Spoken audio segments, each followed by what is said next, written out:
Eh, Quiero decirle, los amamos en el Señor y nuestra expresión de amor es este servicio que presentamos, ¿sí? Para con ustedes, para difundir esta mentalidad que tiene que ver con el hoy y ahora. Estamos frente a una cosmovisión de la Iglesia en general muy atrasada, muy religiosa, nosotros le llamamos anquilosada. ¿Qué significa esto? Muy pesada, ¿sí? Para los tiempos ágiles en los que vivimos, donde cada vez más vertiginosamente el pensamiento del hombre se desarrolla. Hoy estamos frente justamente a descubrimientos de la ciencia y la utilización, la disponibilidad para todos nosotros de lo que se llama inteligencia artificial, por ejemplo. ¿Mm? Como si el hombre estuviera transformando al conocimiento, ¿sí? En su Dios últimamente. Yo celebro todos los avances que tienen que ver con la ciencia, pero nosotros necesitamos recordar que el propósito de todo conocimiento es la expresión del amor. Y algo que no podrán hacer nunca las máquinas es amar, ¿sí? Entregarse por el otro. Señor, deseamos glorificarte.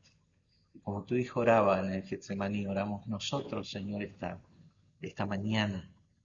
Señor, para que nos glorifiques, Padre, para que glorifiques tu nombre, Señor, a través de nuestro, para que exhibas al Cristo en el que somos y existimos.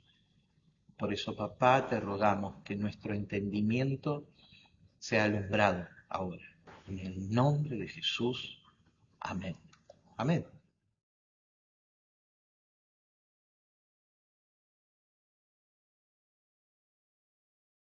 En la carta a los filipenses y venimos hablando en esta carta del gozo. 14 veces aparece la expresión gozo, que es traducido gozo, regocijo, o en su forma, en su sustantivo como gozo, o también regocijarse, regocijéis, como en su forma verbal, ¿no?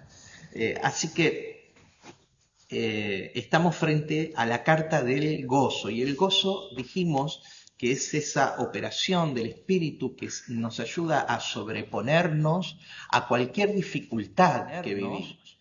Convicción profunda que nos lleva a sostenernos en medio de las dificultades. ¿Y cómo lo vemos al apóstol Pablo acá? Lo vemos preso, ¿sí? Está esperando su juicio en Roma.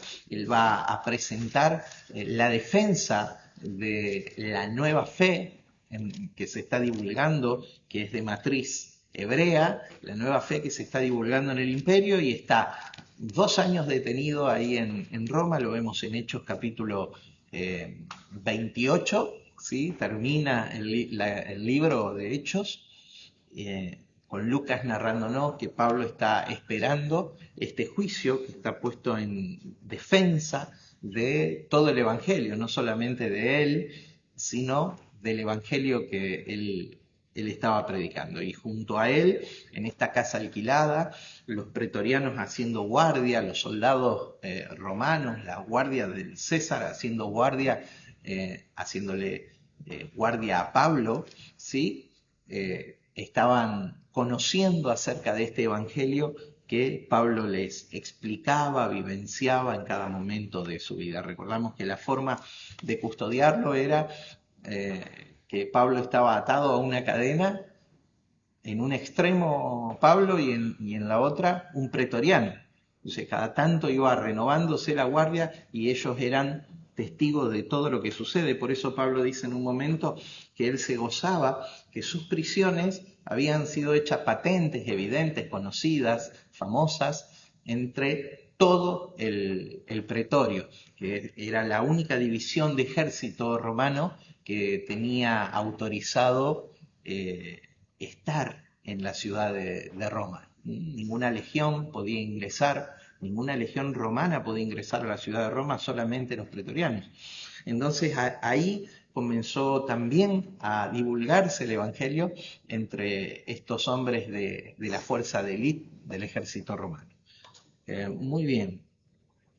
decimos, y en medio del sufrimiento Pablo exhibe el gozo. 14 veces se menciona esto en la carta. Hay gozo por diferentes cuestiones. En el capítulo 1 vemos la prisión y el gozo. En el capítulo 2 vemos la humildad y el gozo. 3 semanas y arrancamos con el tema de la humildad. Estamos estudiando párrafo por párrafo y sacando lecciones actuales para nosotros, sacando lecciones no solamente explicando el contexto que Pablo vivía, sino sacando lecciones útiles para gestionar nuestra vida.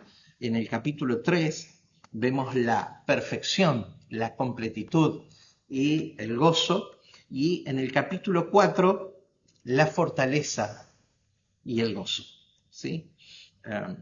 Bien. Hoy vamos a ver desde el verso 15 al verso 18. Brevemente menciono lo que estuvimos estudiando. En el verso 1 y 2 tenemos las salutaciones del capítulo 1 de la carta a los Filipenses. Desde el verso 3 hasta el verso 11, lo que vimos fue cómo gestionar con éxito nuestro mundo emocional, ¿sí? Y ahí explicamos que nuestras emociones son una reacción química de nuestro cerebro, pero nosotros necesitamos dominar, enseñorear, que el primer nivel del reino de Dios es el dominio propio, la forma de gobernar la vida es a través de círculos concéntricos. Lo primero que nosotros necesitamos dominar es nuestro interior, nuestra alma, porque el alma la podemos tener como fraccionada. ¿Cómo fraccionada? Sí, podemos tener una mente, que es la mente carnal, que es la mente de nuestros apetitos y deseos, ¿sí? Que es la mente que actúa con un nivel de irresponsabilidad frente a las cosas que van surgiendo en la vida, y esa mente, de acuerdo al ego que hemos desarrollado, ¿qué es el ego? El ego es la construcción de lo que no somos, ¿sí? Para poder enfrentar la vida. Cuando no tenemos respuesta, nos vamos construyendo un personaje. ¿Por qué digo personaje y no persona? Porque nosotros no somos eso según Dios. Según nosotros, según nuestra mente carnal, ¿sí? Según nuestra alma que no fue domada, rendida a la dimensión del espíritu, nuestra mente carnal, entonces nosotros construimos un personaje que no somos. Y tuvimos la osadía de poner caretas. ¿Por qué caretas? Porque nosotros no somos ese personaje. Lo que sí somos está en la dimensión del espíritu. Está en la dimensión más profunda de nuestro ser. Y lo que somos, que es nada más ni nada menos que el Cristo que transfirió su naturaleza a nosotros, porque Cristo no solamente nos habita, sino que también Cristo se ha fusionado en nuestra vida, en la dimensión del Espíritu. Mi espíritu está hecho del Espíritu de Dios, mi espíritu está hecho del Espíritu de Cristo. Por lo tanto, no solamente hay una mente carnal en el hombre, un yo, un ego que necesita ser quitado de en medio, reemplazado por un super yo, dicho de otras maneras, lo que en realidad somos. ¿Y qué es lo que en realidad somos? Lo que en realidad somos es Dios teniendo una experiencia a través del hombre. Dios teniendo una experiencia a través del hombre. ¿Y de dónde sacamos esto? De Jesús. Jesús ora en Getsemaní para que nosotros seamos uno, ¿sí? Como Él y el Padre son uno desde el principio. Él y el Padre, no había división entre ellos, no había forma de separar lo que el Padre era, lo que el Padre y el Hijo eran en aquel momento, porque Jesús lo había dicho desde la dimensión y la mentalidad crística que Él había desarrollado.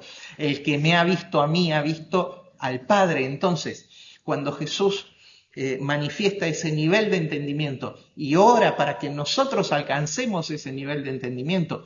Hoy nosotros tenemos esa realidad y esa posibilidad, pero claro, esto tiene que ver con el suministro eterno, con lo que es verdad en la dimensión del Espíritu. Entonces nosotros, no solamente Cristo nos habita, ese es un nivel de revelación, un nivel de la verdad de Dios.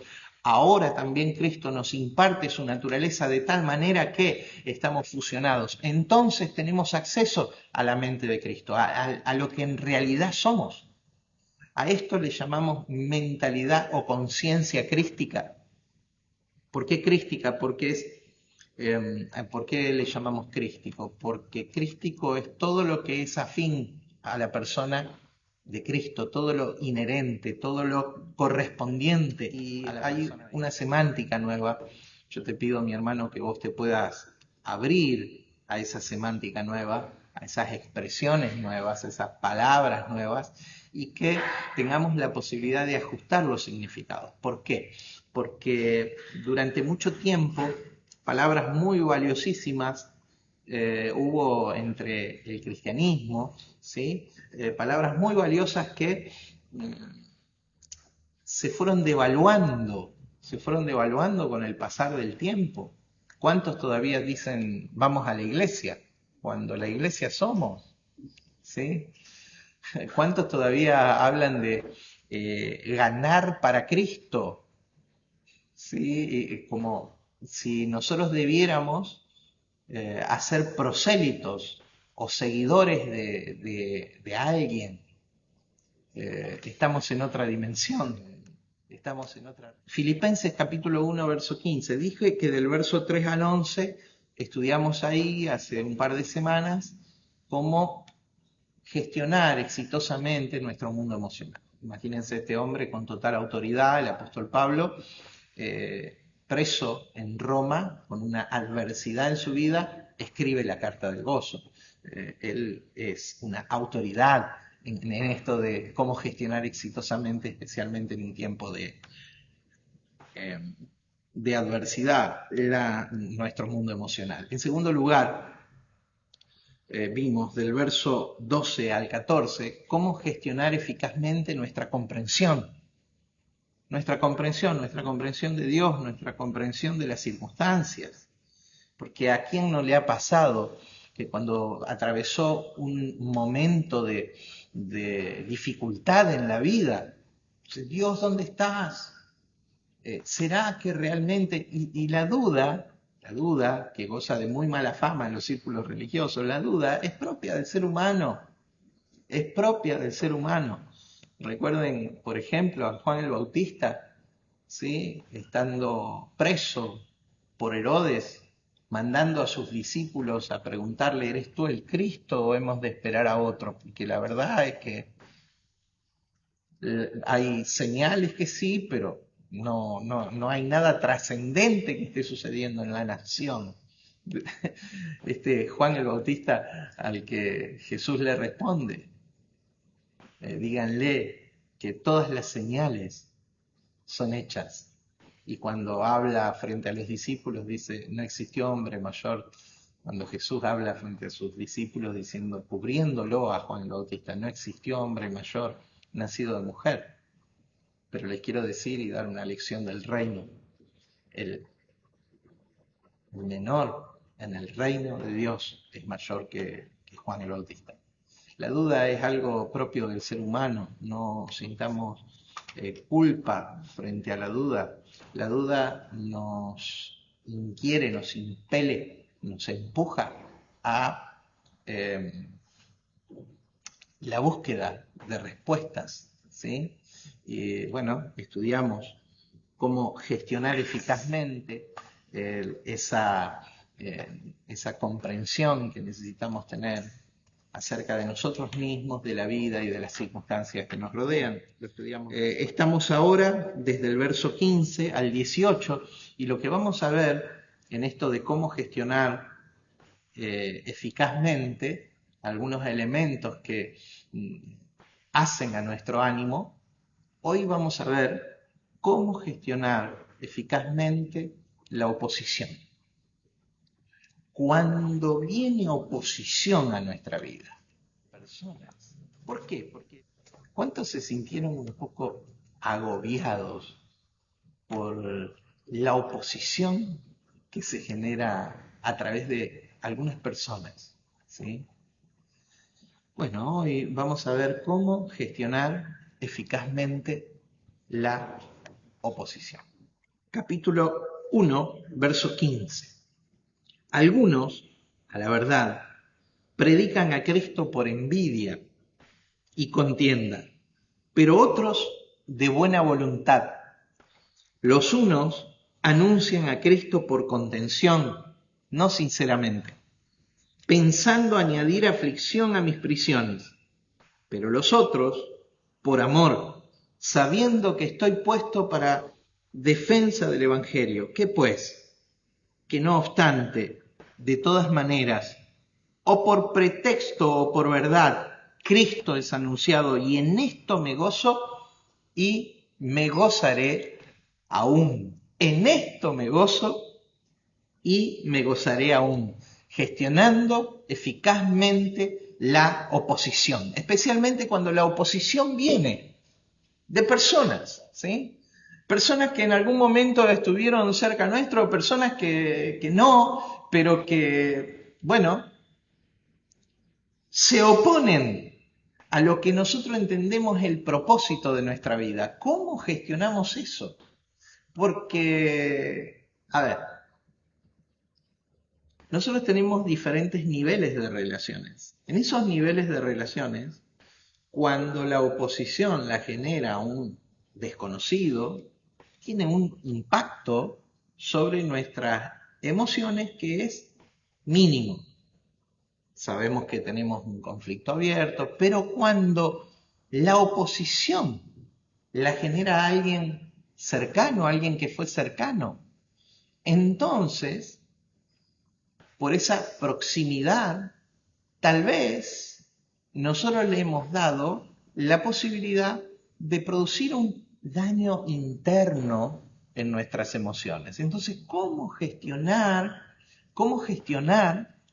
la oposición? Eso es lo que vamos a ver en las palabras del apóstol Pablo en esta mañana. Y espero edifique tu espíritu, y si te sentís identificado con algo de lo que hablamos acá, bueno, es motivo para meternos en el laboratorio interno de nuestra devoción, nuestra comunión, nuestra meditación.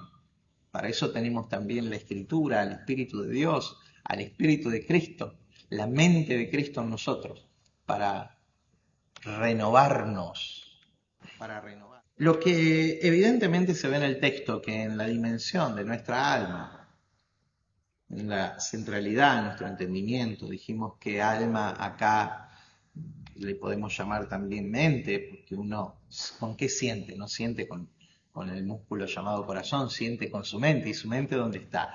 Tampoco la mente es el cerebro, tal vez la mayor parte es procesado por el cerebro, pero nuestras terminales nerviosas, nuestros seres están distribuidos en todo nuestro cuerpo, centralizados en el cerebro, en la cabeza, pero distribuido en todo nuestro cuerpo. ¿Con qué sentimos nosotros? Sentimos con nuestro cerebro, ese que algún neurocientista en Argentina, un neurólogo, lo dijo que era un órgano social. ¿Por qué? Porque nuestro cerebro nos lleva a la necesidad de empatizar. El hombre es un ser social, relacional, necesitamos del otro, y esto es un diseño de Dios. Necesitamos la comunidad, necesitamos la familia, necesitamos las relaciones próximas, nos necesitamos los unos a los otros. Entonces, en la dimensión del alma, en la mente, existe una lucha en pugna, ¿sí? Que compite, un conflicto ahí, algo que compite por la manifestación del propósito. Y nosotros necesitamos gestionar nuestra mentalidad, nuestra vida, nuestro mundo emocional, nuestro entendimiento. ¿Para qué? Para poder manifestar ese propósito. Cuando hablamos de propósito, recuerden que en la Escritura, si bien cada persona tiene una medida de Cristo y la posibilidad y necesidad de expresarla, ¿sí?, en una asignación específica, cuando hablamos de propósito, hablamos de un propósito rector. Cuando en Romanos capítulo 8 el apóstol Pablo en el verso 29 dice que el propósito eterno es, y recuerden, hablamos de pacto eterno, hablamos de participar en la eternidad, que es nada más ni nada menos que la dimensión del espíritu del hombre, lo que en verdad somos. El apóstol Pablo dice que el propósito eterno es la manifestación del carácter del Cristo en el que somos y existimos, ¿sí? Entonces, ese es el propósito rector. Y hay una fuerza, ¿sí?, que es la dimensión crística que portamos, la mente de Cristo en nosotros, la esencia y la naturaleza de Cristo en nosotros, que puja, lucha por manifestarse en nuestra vida. Pero para eso necesita transitar el alma que en muchos casos está controlada por nuestra mente carnal, Eh, y de la gestión de mis emociones, de mi entendimiento y de la oposición que puedo experimentar y sentir en cuanto al propósito, depende el éxito de manifestar ese propósito. De cómo yo me conduzco, cómo me manejo frente a estas cuestiones, depende el éxito de la manifestación del propósito.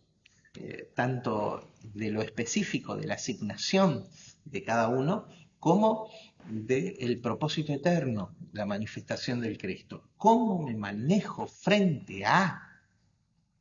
Vamos a pensar que hay alguien en la familia, ¿sí?, alguien cercano, que se planta en oposición a lo que vos entendés es el propósito de tu vida. ¿Qué sentimos? ¿Qué pensamos? ¿Cuántas emociones nos surcan el corazón? Porque hasta llegamos a personalizar aquella cuestión. Mirá lo que fulano me hace. No, nadie tiene la posibilidad de hacerle cosas a otro, casi no tiene la posibilidad. Son mínimas las posibilidades. Menos de tocar tu alma.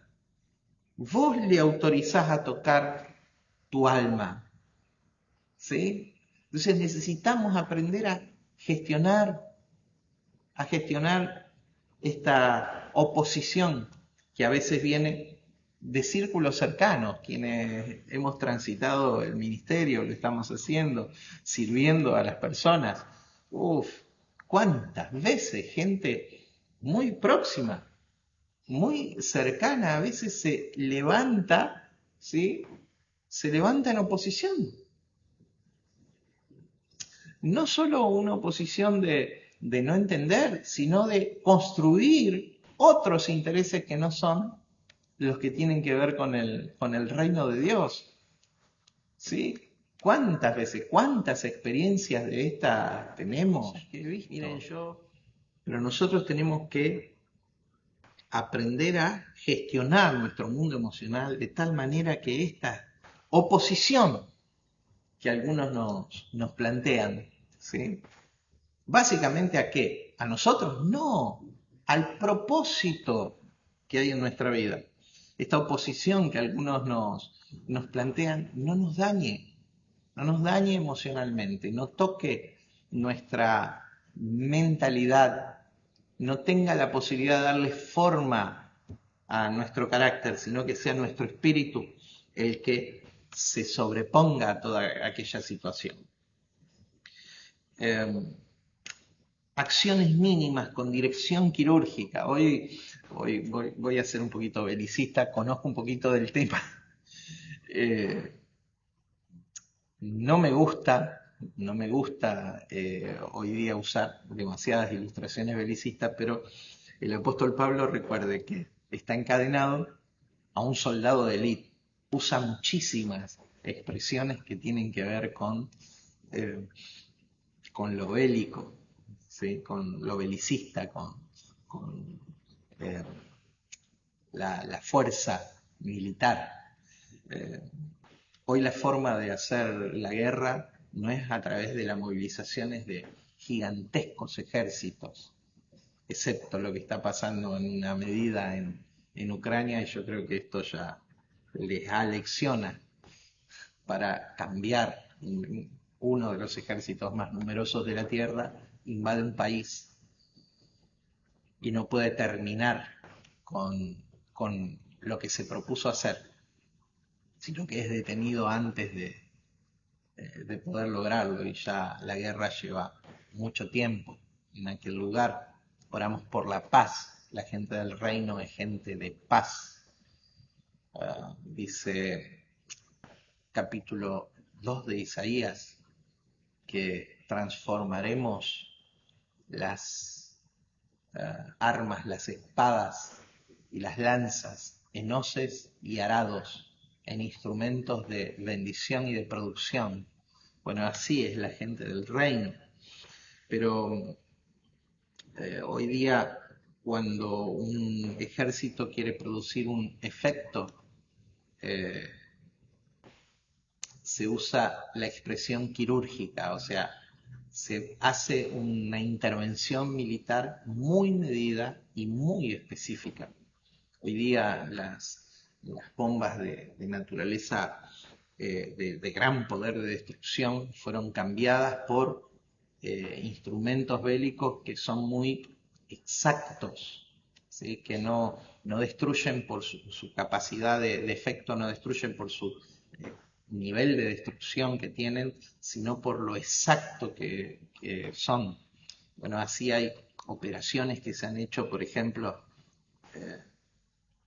cuando los Estados Unidos sale a la casa de Bin Laden eh, en Afganistán y lo encuentran en un lugar, la operación es quirúrgica, es exacta. Nosotros necesitamos tener acciones exactas en nuestra alma, quirúrgicas, medidas, muy, muy milimétricas. ¿Para qué? Para producir un efecto que sea suficiente para manifestar propósito, para modificar, cambiar, quitar el dominio del ego sobre nuestra vida. Y en esto los ministros que alguna vez participaron de un movimiento religioso necesitamos ser muy cuidadosos, porque todo el sistema religioso, absolutamente todo el sistema religioso, está orientado a la construcción y a la estimulación del ego. Y no solamente el sistema religioso, todo lo que tiene que ver con este mundo. Por ejemplo, en las redes, cuántos seguidores, cuántos likes, cuántos... eh, todo tiene que ver con estimular la supervivencia de algo que está destinado a ser reemplazado, a morir, que es nuestra mente carnal, nuestro ego, la construcción de un yo ficticio. Tres consideraciones a las fuerzas en pugna que hay en nuestro corazón cuando se plantea una oposición. Pablo preso en Roma, esperando el juicio. Y él dice en el verso 17, estoy puesto para defensa. La expresión defensa acá la utiliza por segunda vez el apóstol Pablo en el texto. Era la conciencia que él tenía. Yo expliqué la semana pasada, lo puedo repetir ahora porque no vamos a hacer mucho énfasis en esto a lo largo de las cartas, pero lo que se estaba enjuiciando no era solamente a Pablo, ¿sí? Lo que se estaba poniendo en discusión era el Evangelio, la nueva fe, este camino presentado desde Jerusalén al mundo, ¿sí? y para esto Pablo había apelado al máximo tribunal, por eso frente a Félix, por eso frente a Agripa, él presenta su argumento, su defensa, pero en un momento dice apelo al César. Cuando estaba a punto de ser exonerado, liberado, porque no había daño, no era nociva, no era perjudicial la fe, esa era la conclusión a la que Agripa estaba llegando, Pablo dice, apelo al César. ¿Con qué necesidad? Porque él quería llevar el Evangelio al máximo nivel, al otro rey, al emperador de este mundo. Entonces, cuando él dice, estoy puesto para, él habla de su asignación que le es revelada ya en el libro de Hechos, cuando el mismo Ananías dice, Dios le dice, le revela por su espíritu, buscalo, porque en tal lugar hay un hombre que está orando, Saulo de Tarso, el temible perseguidor de los cristianos en Damasco, anda a buscarlo, porque yo le voy a enseñar cuánto debe sufrir, padecer por mi causa, porque era la asignación de él llevar ante los reyes de este mundo. Cuando en Hechos, y yo estoy totalmente convencido que Hechos de los Apóstoles es un escrito, el segundo escrito de Lucas, hecho a un magistrado, a una autoridad romana que participaba en el juicio al apóstol Pablo, que era el juicio al cristianismo en general en aquel momento, frente al César, donde el César tenía la posibilidad de habilitar o proscribir esta fe. De hecho, ese César Nerón, fue el máximo perseguidor, es conocido el máximo perseguidor del cristianismo, de la fe judeo-cristiana, persiguiendo a judíos cristianos en todo el imperio. ¿Sí? Es más, es conocido por los historiadores con el nombre latín el persecutor, el perseguidor, quien ejecuta al apóstol Pablo y al apóstol Pedro. Se dice, según la tradición cristiana, Pedro crucificado boca abajo, Pablo con su cabeza cortada, el mismo día, según algunos padres de la iglesia, ejecutados por orden de Nerón. Y allí, en el libro de Hechos, Lucas, parte del equipo, el único gentil en toda la Biblia que es escritor de la Biblia, ¿sí? Posiblemente Marcos también. Lucas le escribe a un excelentísimo Teófilo. ¿Por qué lo trata como excelentísimo? Tanto el Evangelio, los hechos de Cristo encarnado, como el libro de los hechos del Cristo resucitado, ¿sí? Se lo escribe a un tal Teófilo, un magistrado romano, que seguramente era un magistrado interviniente en este juicio que iba a venir. Y cuando él prolijamente, porque tal vez es de los escritores más prolijos y enfáticos en poner en orden los hechos, porque iban a ser argumentos probatorios en un juicio, tanto el Evangelio de Lucas como el libro de los Hechos. Él escribe en el capítulo 1, verso 8, y me seréis testigos en toda Jerusalén, Judea, Samaria y hasta lo último de la tierra. Esa expresión, hasta lo último de la tierra, no es Ushuaia acá al sur de Argentina, ni la Antártida.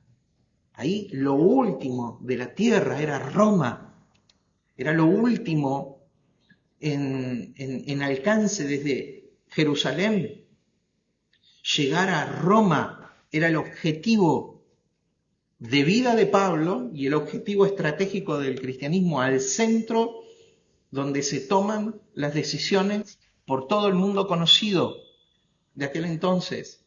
Entonces vos ves toda la secuencia en el libro de Hechos, esto que le da un bosquejo, ves toda la secuencia del Evangelio salir de Jerusalén hasta llegar a Roma. Entonces lo misionológico ahí, lo misionero ahí, no era cómo se llevaba al último rincón del mundo el Evangelio, porque no tenemos los relatos de cómo ni Felipe, ni Tomás, ni ningún otro de los apóstoles llevaron el Evangelio a ningún otro lado, más que el relato de cómo Pablo llevó el Evangelio a Roma, y no fue el primero en llevarlo. Cuando Pablo llega a Roma, Pedro ya vivía ahí, ya estaba ahí. ¿Sí? Entonces, ¿por qué 3 veces el testimonio de Pablo? Porque Lucas escribe Hechos de los Apóstoles, como lo conocemos nosotros, el libro de Actos, Hechos del Cristo resucitado, decimos nosotros, como elemento de prueba para este juicio. Y entonces él dice, estoy puesto para defensa, para apología, la defensa legal. Estamos hablando de un fariseo, un doctor de la ley, con capacitación y mentalidad legal, con su equipo misionero dispuesto, con Lucas construyendo estas pruebas, ¿sí? O investigando estas pruebas y armando todo el esquema para un juicio. ¿Juicio de qué? Del cristianismo, de la nueva fe. ¿Frente a quién? Frente a la máxima autoridad del imperio. ¿Se podría haber evitado? Claro que se podría haber evitado. Agripa podía haber determinado la inocencia, pero él dice apelo al César. O sea, estoy puesto para, y la expresión estoy puesto para ahí es una palabra griega que es keimai, que es muy importante para entender la oposición, cuando hay oposición a nuestra vida. Porque la expresión keimai significa, es una palabra griega que significa yacer, estar estirado o estar establecido, guardado, acostado, asentado en algo, estar asentado en algo, estar firme en algo. Pablo estaba firme en su propósito. ¿Cuál era el propósito? Llevar el Evangelio al corazón de los sistemas de este mundo, frente al César, el otro rey, el rey de la tierra, el testimonio del rey del cielo llevado al rey de la tierra. Porque Jesús no es solamente rey de la dimensión del espíritu, Él es Señor de toda la tierra. Estoy puesto para.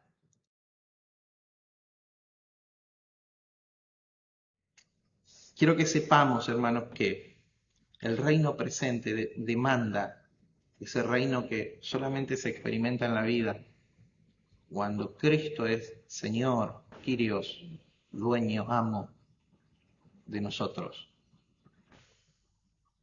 Y Cristo es no solamente el Señor de la dimensión del Espíritu, sino que Cristo lo tiene todo. La semana que viene, no me estoy despidiendo, no entramos en el texto, así que, pero la semana que viene vamos a ver cómo Cristo es Señor de la vida. Y hay una integración entre la dimensión del Espíritu y la vida natural en la vida de aquellos cuya realidad es Cristo. Y podemos expresar el reino presente, porque ¿qué es el reino de Dios? No es solo el gobierno de Dios sobre las vidas. El reino de Dios es la vida del Rey expresada a través de nuestra vida. Bueno, hay mucho para profundizar ahí. Pero dijimos, estoy puesto para defensa, para apología, por esa expresión estoy puesto para, estoy asentado, estoy establecido. Mi propósito y asignación es la defensa del Evangelio. ¿Y por qué uso esta expresión y por qué explico que keimai significa estar establecido? Porque en el verso 28 del capítulo, se los leo, dice, y en nada intimidados por los que se oponen. Esa expresión oponer es la misma palabra griega, pero con un anti-keimai. Entonces hay un keimai, estoy puesto para, estoy asentado para. Y hay una asignación, propósito, la defensa del Evangelio frente al rey de este mundo. Pero hay quienes se oponen, hay un anti-keimai. Hay aquellos que le presentan cara, se oponen, resistencia. Y anti-keimai es clarísima y usa la expresión los que se oponen ahí, los que se oponen, los que hacen fuerza contra, los que hacen fuerza contra. Y muchos de los que hacían fuerza en contra del apóstol Pablo, aquellos que decían, mirá, está preso, no puede ser que Dios esté con él, era gente que había sido muy cercana. Mi hermano, los que servimos a Dios, estamos en el ministerio, tenemos muchas experiencias así. ¿Mm? Reino de Dios. Porque esto no es religión. En la religión hay historias, como en la política de este mundo, de traiciones, de deslealtades. Capítulo 32 de Isaías, verso 8, me animo a correrme un poquito del texto, de la exégesis del texto, para aplicar ahora algo para ministrar nuestros corazones, nuestras vidas, nuestra mente. Capítulo 32 de Isaías, verso 8, dice que el generoso, en la traducción Reina Valera, el generoso hará generosidades y por generosidades será exaltado. Es un principio del reino que en el idioma original es muy profundo. Ustedes saben que la Reina Valera en el Antiguo Testamento es traducido de la versión Septuaginta, o sea, es traducida del griego. Entonces en el griego el traductor, Reina o Valera, interpretaron ahí de la Septuaginta, del griego, el generoso hará generosidades y por generosidades será exaltado. Pero hay una traducción al castellano directamente del idioma hebreo, que pareciera que la traducción del hebreo en la versión peshita, esa es la única versión que yo conozco al menos de una versión de la Biblia que en el Antiguo Testamento es traducida del hebreo.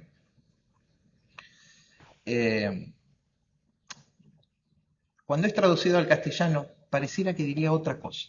Dice, los nobles harán grandes cosas. Los nobles harán grandes cosas. Para aquellos que participamos de este reino espiritual, el reino presente de Dios, ¿qué se espera de príncipes? ¿Qué se espera de reyes? ¿Qué se espera de el carácter que nosotros tenemos? Es el carácter del Cristo que nos habita. ¿Qué se espera del príncipe? ¿Qué se espera de los reyes? Nobleza, nobleza. La traducción Reina Valera es generosidad. Bueno, nobleza, nobleza. Nobleza tiene que ver con carácter, hermanos. Tiene que ver con lealtad, tiene que ver con fidelidad.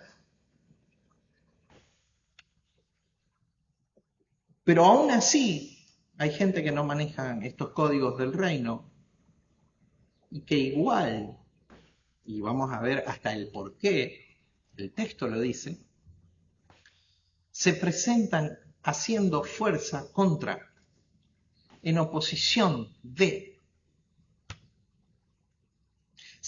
Y esta expresión oponen, anti-keimai, puede ser traducido también adversario. ¿Cuál es la otra palabra que en el Nuevo Testamento se traduce adversario? ¿Alguien sabe? El diablo. Satanás. Diablo no, diablo es calumniador. Pero Satanás es adversario. Y a veces, Algunos hermanos adoptan hasta la postura o calumniadora o satanizada de este personaje llamado Satanás o Diablo, adversario.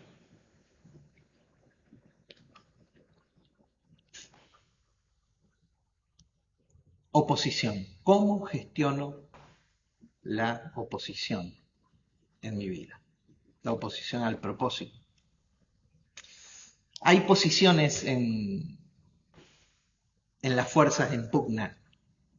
Fíjense que el apóstol Pablo dice, verso 15, algunos a la verdad predican a Cristo por envidia y contienda, pero otros, unos y otros. Unos y otros. Verso 16 de nuevo, los unos, verso 17, pero los otros, hay fuerzas en pugna. Hay dos posiciones claras. Yo fui puesto para defensa. Este es mi propósito, esta es mi asignación. Lo estoy llevando a cabo.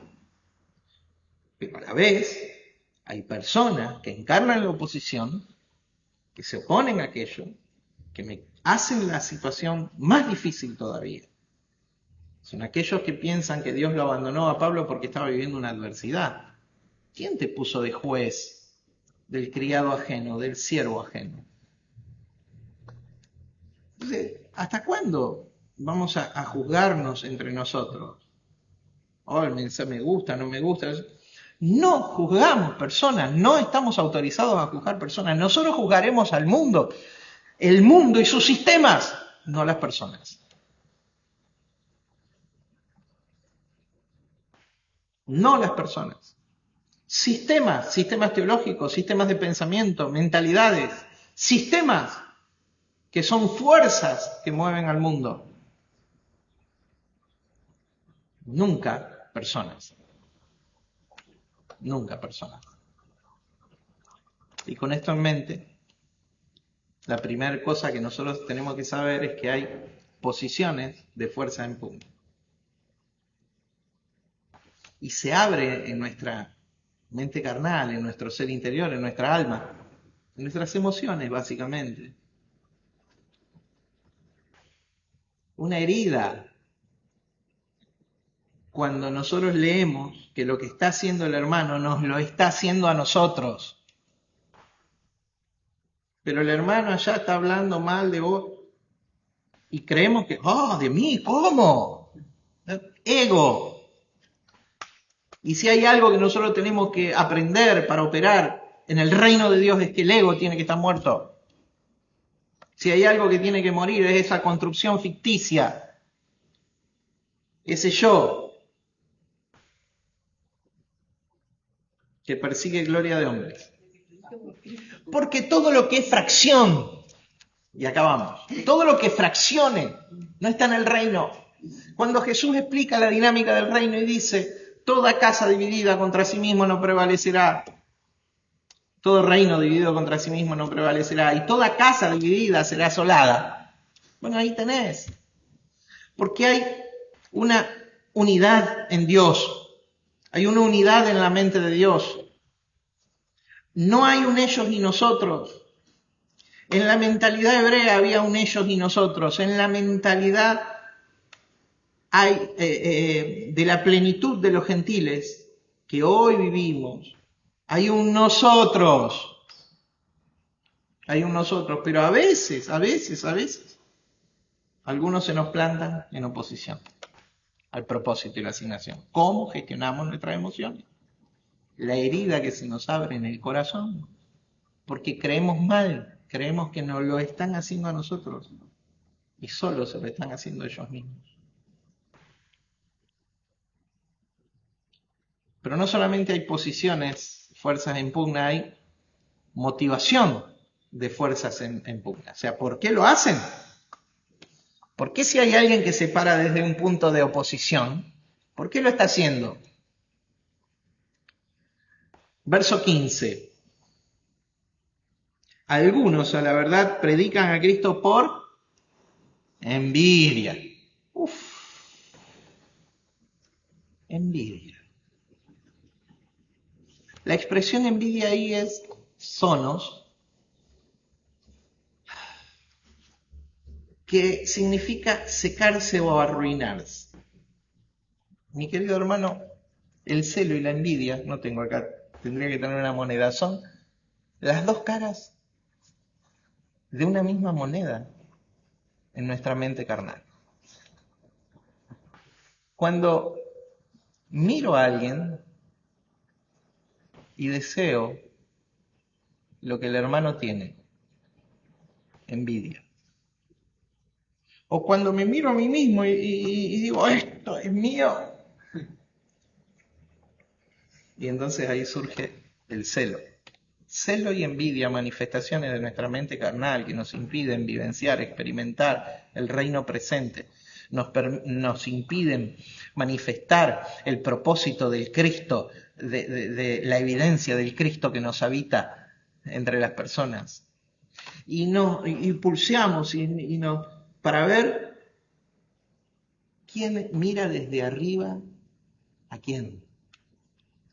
Para gratificar el ego que debía estar muerto.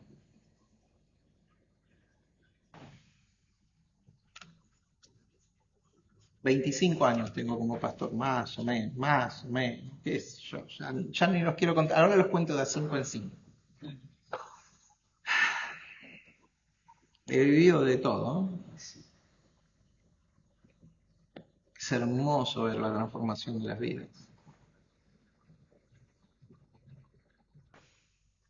Tengo una deuda pendiente, que es ver la transformación de mi ciudad, aunque mi ciudad ha crecido extraordinariamente, aún en el conocimiento de Dios.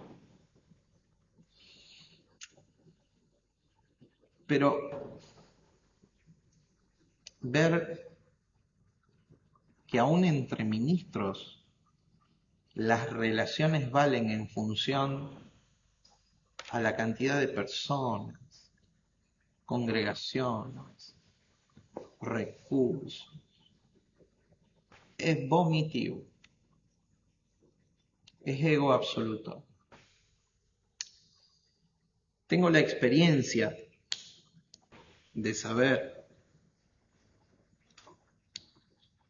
cómo en el ministerio inclusive a veces le hemos dado valor a tal o cual persona en función de la cantidad de personas que ministran. Y hay una honra y hay una gloria en aquello. Cuando lo hacemos revestidos de Cristo, pero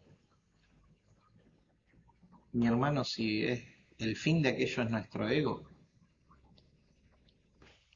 llega a calar tan profundamente el ego a veces en las relaciones, cuando nos ministran personas cuyo ego no está muerto, no ha pasado por la cruz todavía. Y no podemos experimentar la vida de Cristo hasta que no pasamos por la cruz y morimos a esa mente carnal que llamamos ego.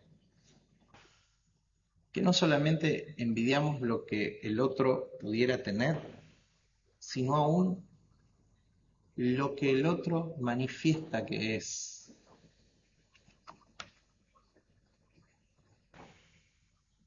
Hermano, nosotros somos en Cristo. ¿Qué cosa superior a eso puede haber? Pero claro, no lo crees. Vos sos en Él y Él te atraviesa para manifestarse a este mundo. Tengo que ir más rápido. Y contienda, pelea, disensión. La palabra griega eris, que significa pelea, lucha, contención por una posición de fuerza.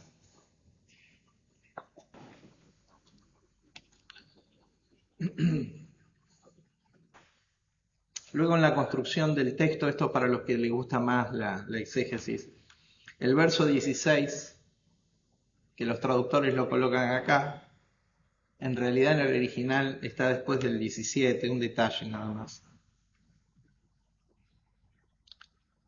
Ellos están pensando, dice, pensando añadir aflicción, dice. Nosotros, esto que fragmenta, si fragmenta no aporta nada, hermano. Recuerden, no juzgamos personas, juzgamos sistemas. Pensando, y la expresión ahí, pensando, oimai, la expresión o significa en el idioma griego más corto, más corto, más corto. Significa teniendo un pensamiento corto. Cuando vos pensás en contiendas, en disensión, en división, cuando tu mente es una mente fragmentada, mi hermano, tu pensamiento es un pensamiento corto. Tu mente carnal te está dejando atrás, corto. Presentarle una disidencia para fragmentación a cualquier líder, hermano, es un pensamiento corto. No está teniendo una cosmovisión de unidad. Pensando que añadir aflicción, la palabra aflicción que tanto aparece en la Biblia, elipsis, estrechez, angustia. Pensando en angustiarme. Ellos están pensando en angustiarme. Es lo que Pablo está diciendo. Entonces hay una motivación detrás de aquello. Ninguna de estas motivaciones son espirituales.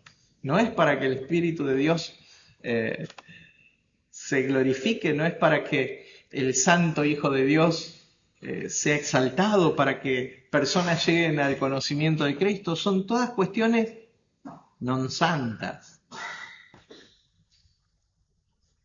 ¿Qué pues diremos? Que por pretexto, verso 18, otra motivación, pretexto, profasis, mostrar hacia afuera, aparentar, yo soy mejor que vos. Dios nos libre y nos guarde. Yo estoy puesto para que vos seas mejor. La humillación, cuando entremos en el capítulo 2, veremos la kenosis, la humillación de Cristo, y vamos a ver este extracto de su carácter llamado humildad. La humillación de Cristo, la kenosis de Cristo, la humillación de Cristo, su descenso a la tierra, Dios haciéndose hombre, no fue para exaltarse a Él, no fue para hacerse el Hijo, fue para elevarnos a nosotros. Y la expresión hoy día, entendimiento, yo lo expliqué muchas veces, tiene que ver con aparejar, como usamos hoy de los aparatos electrónicos, aparejar, encontrarse. Pero para encontrarse con nosotros, ese descenso de Cristo hizo que Él nos eleve a nosotros, nos eleve con Él.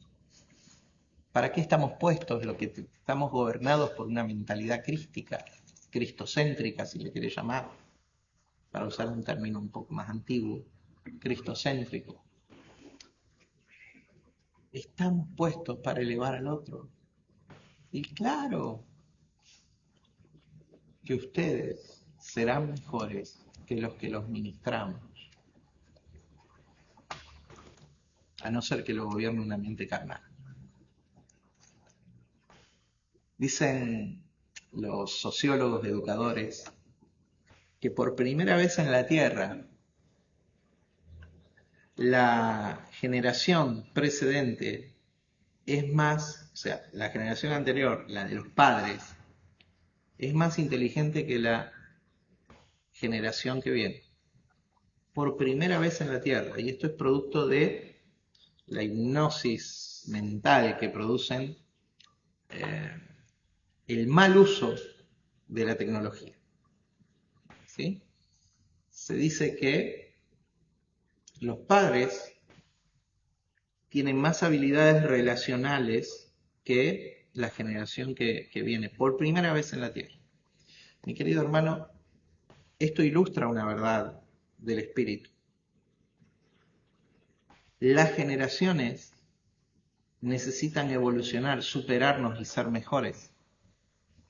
Nuestros hijos ministeriales necesitan ser mejores que nosotros, porque si no, esto denuncia que los padres hemos hecho mal las cosas.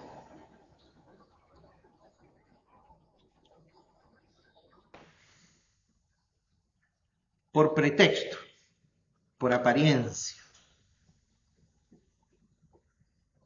Pero están los unos, pero están también los otros. Los que de buena voluntad, y la expresión de buena voluntad ahí es eudokia, que por deleite, amabilidad, propósito, voluntad, agrado, beneplácito, tiempo favorable, todo ese significado tiene la palabra. Por buena voluntad. Verso 15. Algunos a la verdad predican a Cristo por envidia y contienda, pero los otros de buena voluntad, por nobleza, hermano. Ya lo expliqué lo que significaba el término hace un rato. Pero el verso 17 tiene la clave. Y siempre será el móvil correcto. Siempre será el móvil que persigue nuestra naturaleza esencial, nuestra dimensión espiritual, nuestra mentalidad crística que se forma en nuestro entendimiento. Pero los otros, por amor. O sea, ¿cuál es la motivación correcta? Amor. Por amor. Usa la expresión ágape. Por la benevolencia profunda. Por esa fiesta del Espíritu. Esa fortaleza que es nada más ni nada menos que la esencia de Dios. Por amor. Hermanos, ¿por qué servimos? Por amor. Y por último, y en tercer lugar, en primer lugar vimos que hay posiciones de fuerzas en pugna y unos y otros, hay una triste fragmentación, porque algunos se oponen al propósito de otros. Después vamos a hablar en el capítulo 3 de los judaizantes, Pablo los llama los mutiladores del cuerpo. Después vamos a hablar de cómo Pablo renuncia a su ego, como alcanza humildad, pero en el capítulo 3 renuncia a la construcción de un ser importante, una figura, una imagen, un estatus. ¿Sí? Y él dice, solo quiero ser semejante a Cristo en su muerte. Bueno, pero lo vamos a ver en el capítulo 3.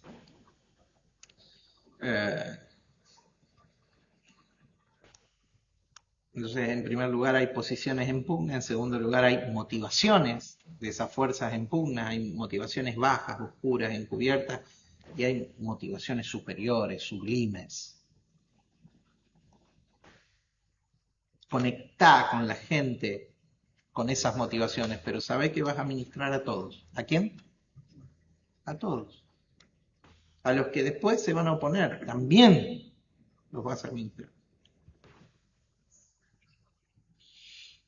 Y en tercer lugar, hay una manifestación de las fuerzas en pugna. El apóstol Pablo, con una mente genial, con una mente de águila, permítanme la ilustración un poco, con una mente de águila, pasa las nubes de la tormenta y se posiciona en un nivel superior, en una mentalidad superior, en la mente de Cristo. Y en el verso 18 dice, ¿qué pues? Que no obstante, de todas maneras, o por pretexto, o por verdad, los unos y los otros contribuyen a mi propósito. Los unos y los otros, o por pretexto o por verdad, Cristo es anunciado. Y la expresión anunciado ahí es catangelo, que significa proclamado, promulgado, enseñado, anunciado. O por pretexto o por verdad, Cristo es anunciado. El nombre de Cristo es conocido. El nombre de Cristo es exaltado. El nombre de Cristo es, aunque más no sea nombrado, no estamos hablando de que manifiestan el carácter de Cristo, hablan de Cristo, anunciado, catangelo, el mensaje de un ministro, de un ministrador, la voz de un ministrador, de un servidor de Cristo. Y quiero hacer un cierre. De todas maneras, Cristo lo ha anunciado. El propósito se cumple. Los unos y los otros contribuyen al propósito. Excepto que dañe mi corazón. Excepto que dañe mi vida. Excepto que yo me detenga en la ilusión de los egos. Mira lo que este me hizo a mí. No, no te lo hizo a vos. Saulo, ¿por qué me persigues? ¿A quién perseguía? A Cristo. Tema con Cristo. Que la persona sea juzgada por el juez de todo, Cristo.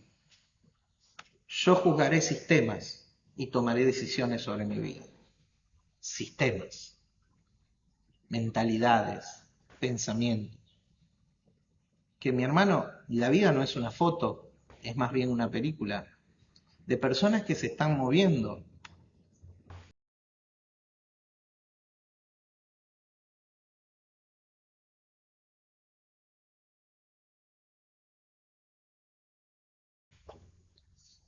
Yo me acuerdo que en una motivación inicial, cuando recién conocí al Señor, mi deseo para estudiar la Biblia empezó torcido. ¿Cómo puede ser que ellos que no tienen la verdad sean tanto y nosotros que tenemos la verdad tan poquitos? Torcido totalmente, es una cuestión de egos. Una cuestión de egos. Después, hablando mal de los otros hermanos, y después los otros hermanos me ministraron. Y aunque yo no coincidía con algunas prácticas de ellos, me ministraron. Y fui aprendiendo a salir de la ilusión de los egos, del somnífero, de la anestesia de los egos. Nada externo nos condiciona. Hablamos de plenitud, hablamos de completitud, hablamos de llenura. No llenamos congregaciones, hermano.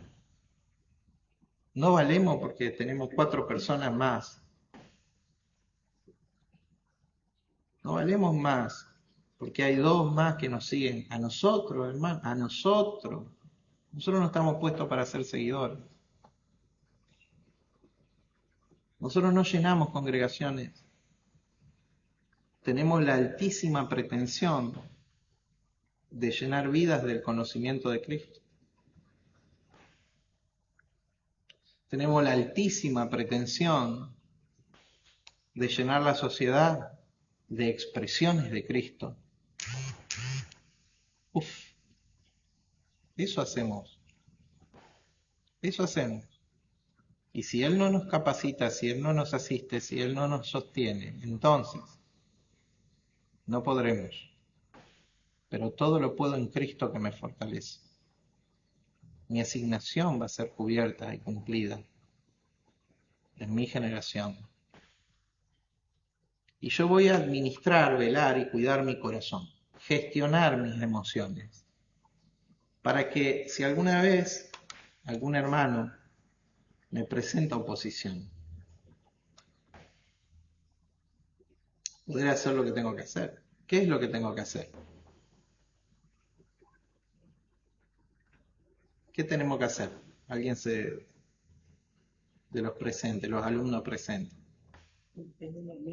Perdonar, hermanos. ¿Qué tenemos que hacer? Porque si no perdonamos, esto es soltar. Si no perdonamos, No podemos servir con un corazón herido. Eso dará forma a nuestra alma, a nuestra mente carnal. Nos construirá un nuevo ego, un ego dolido, un ego víctima. Perdonar, soltar, soltar aquello, porque no me lo hacen a mí, se lo están haciendo ellos mismos. Cuando Saulo de Tarso perseguía a la iglesia, y Jesús le dice, ¿por qué me persigues? ¿Cuál es la segunda frase? ¿Se acuerdan? Porque dura cosa te es dar patadas contra el aguijón. O sea, te lo haces a vos mismo. Se lo están haciendo a ellos mismos. Pero tu responsabilidad y asignación sigue siendo llenar las vidas del conocimiento de Cristo y llenar la sociedad de expresiones de Cristo. No llenar congregaciones o salones. Hacé una fiesta, hermano. Va a venir mucha gente. Ponerle comida, va a comer mucha gente ahí. Fíjate, Jesús organizó la fiesta en la montaña, se llenó de gente. Y después les dijo, coman el verdadero pan, coman la verdadera bebida, coman mi carne, beban mi sangre. Y todos se ofendieron y se fueron. Porque el reino es así. El reino es así, no llenamos salones. No somos especialistas en cultos, en mover las emociones. Son personas que tenemos asignación y propósito. La altísima pretensión de llenar las vidas del conocimiento de Cristo, la altísima pretensión de llenar la sociedad de expresiones de Cristo y la altísima pretensión de presentar a todo hombre completo en Cristo Jesús delante de Dios.